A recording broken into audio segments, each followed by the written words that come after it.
Okay, the following is a video over section 8.4, the last part of the notes.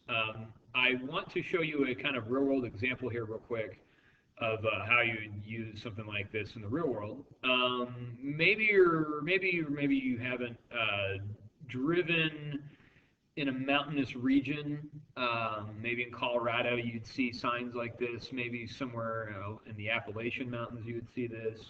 But basically what happens is if you're on the highway and you see a sign on the road that says a 7% grade, then that actually shows that there is that you are approaching a very steep hill. Now, even though this doesn't seem very steep, if this is extended over a couple of miles, these can be very, very steep and very difficult to drive down and drive up. So what this means, 7% grade, means that for every 100 feet that we travel horizontally, we travel vertically up 7 feet, or vice versa. If we travel 100 feet going down, then we would drop down 7 feet. Okay, and here's the road, all right? And we want to know, to the nearest degree, what angle does the road make with the horizontal line? Okay, here's my horizontal line, here's the road. So we're talking about this angle here. We're going to call this x degrees, okay? Now, I still want to, we're trying to figure out what x is, so we're going to use an inverse trig function. But we have three options, okay? Now, I know the measurement for 100 feet. For this length is 100. I know that this length is 7. We could find the hypotenuse, but, you know, there's not really much of a point when we're given two sides, because we're given the opposite side and we're given the adjacent side, which means that we can use our tangent function, okay? So what I would do is I would write a tangent function and say tangent of x is equal to the opposite side over adjacent, which is 7 over 100, okay? So then what I would do, in order to solve for x, I would switch my x value in 7 over 100 and put this into an inverse trig function and say tangent inverse of 7 over 100 is equal to x. Okay, so let's go to our calculator, and I've done this problem previously, so if I type in tangent inverse of 7 divided by 100, I end up getting 4.004.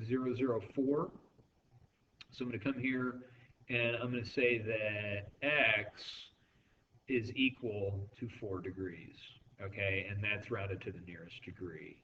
So this is, you know, there are a lot of application problems where we use trigonometry to find missing sides and missing angles, so it's some pretty cool stuff, okay? Let's look at another problem. I just love these problems. I think they're a lot of fun when you have points in a graph and you have to use what we're doing to help answer some questions. So let's go ahead and plot these points for Q, P, Q, and R. That should be a triangle symbol, not the letter D. So let's look at the point negative 3, 3. So negative 3, 3. Okay. I'm going to call that point P. Point Q is the point 2, 3, which is right here. Okay. And then we have point R, which is at negative 3, negative 4.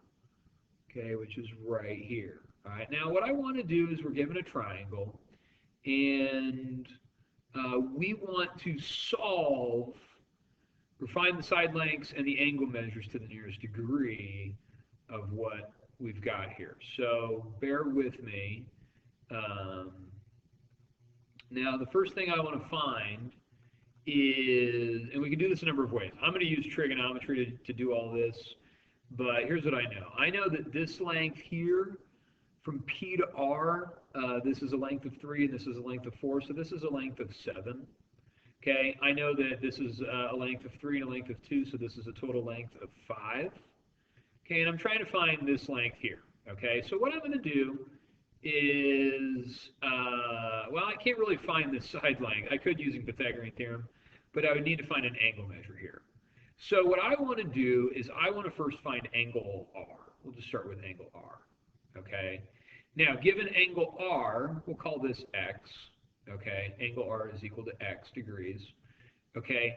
I'm given the opposite side and the adjacent side. So remember, we want to use so, ka, toa. All right.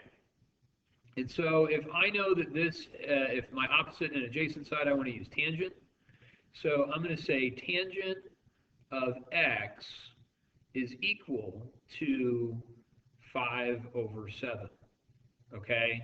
Now what I can do is I can solve for x by plugging this into my inverse, switching my x value and my 5 over 7 value, and saying tangent inverse of 5/7 is equal to x. Okay, now I'm going to plug that into my calculator.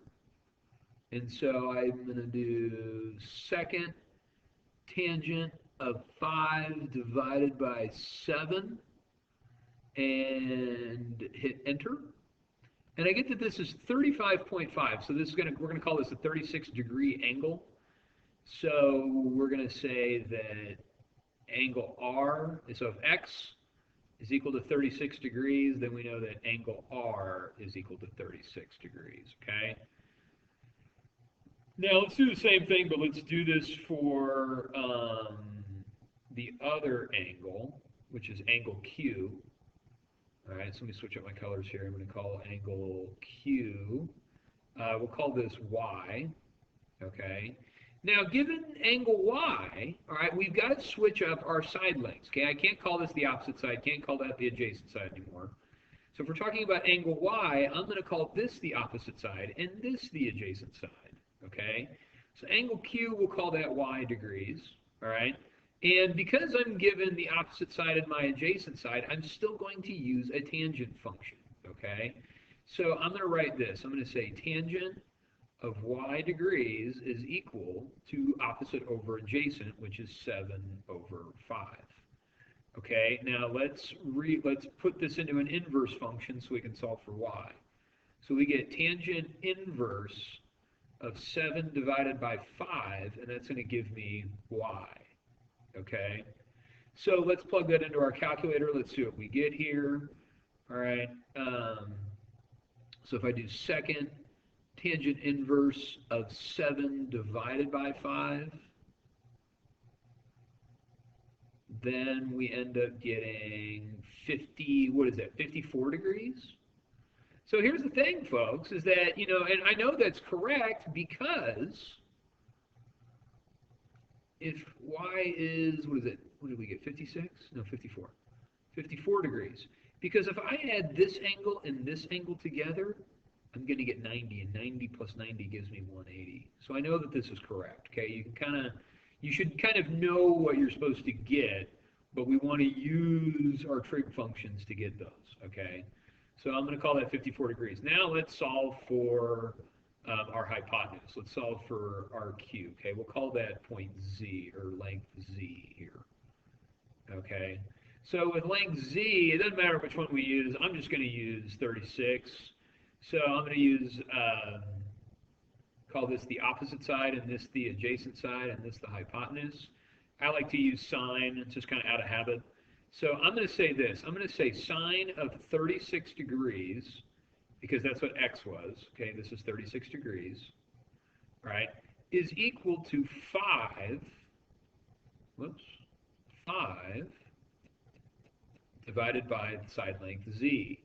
Now, this is a proportion, so I'm going to put this over 1. I'm going to cross multiply and set up an equation, and I get z times sine of 36 is equal to 5 times 1. Okay? Now, remember, sine of 36, guys, is a number. Okay? This is a ratio of side lengths. So I'm going to take sine of 36 and divide that on both sides. Divide by sine of 36. And I'm going to get z is equal to 5 divided by sine of 36. Okay? So let's plug that into our calculator, see what we get. So I'm going to take 5 divided by sine of 36 and hit enter, and we get 8.5. Okay, and I think they wanted us to round that to the nearest tenth. So I'll just go ahead and do that. So that's approximately 8.05. That's the length of this segment right here. Okay, so pretty cool stuff what you can do. This really, really, really is some powerful stuff. There's a huge study with trig functions and using right triangles. and we will continue that here in a bit. So this should be enough for your notes. Good luck.